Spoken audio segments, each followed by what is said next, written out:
આયુષ્માન ભારત પ્રધાનમંત્રી જન આરોગ્ય યોજનાને લઈ 70 વર્ષ અને તેનાથી વધુ ઉંમરના તમામ વરિષ્ઠ નાગરિકોને સામાજિક અને આર્થિક સ્થિતિને ધ્યાને લઈ વગર આયુષ્માન વયવંદના કાર્ડનો લાભ અપાયો છે।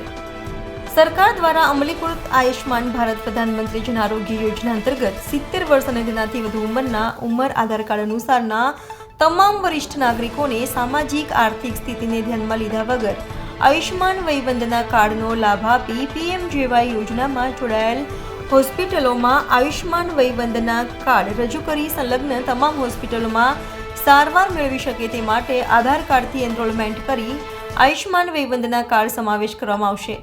જેનો સુરત મહાનગરપાલિકામાં 70 વર્ષથી વધુ વયના આશરે 3 લાખ જેટલા વરિષ્ઠ નાગરિકોને આ યોજના હેઠળ સમાવિષ્ટ કરવામાં આવશે। હાલ 1.50 લાખથી વધુ વરિષ્ઠ નાગરિકોનો સમાવેશ આ યોજના હેઠળ કરાયો છે।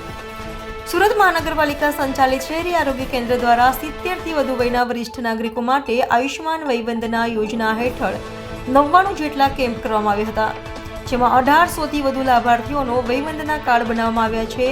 આ કેમ્પમાં લોકપ્રતિનિધિઓ હાજર રહ્યા હતા।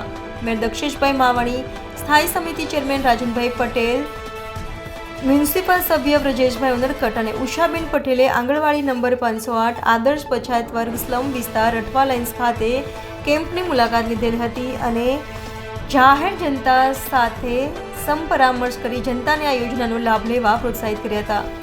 તદુપરાંત 90 વર્ષથી વધુ વયના અશક્ત વડીલોની મેયર અને આરોગ્ય ટીમ દ્વારા ગૃહ મુલાકાત કરી આયુષ્માન વયવંદના યોજના હેઠળ તેમને એનરોલ કરાયા હતા।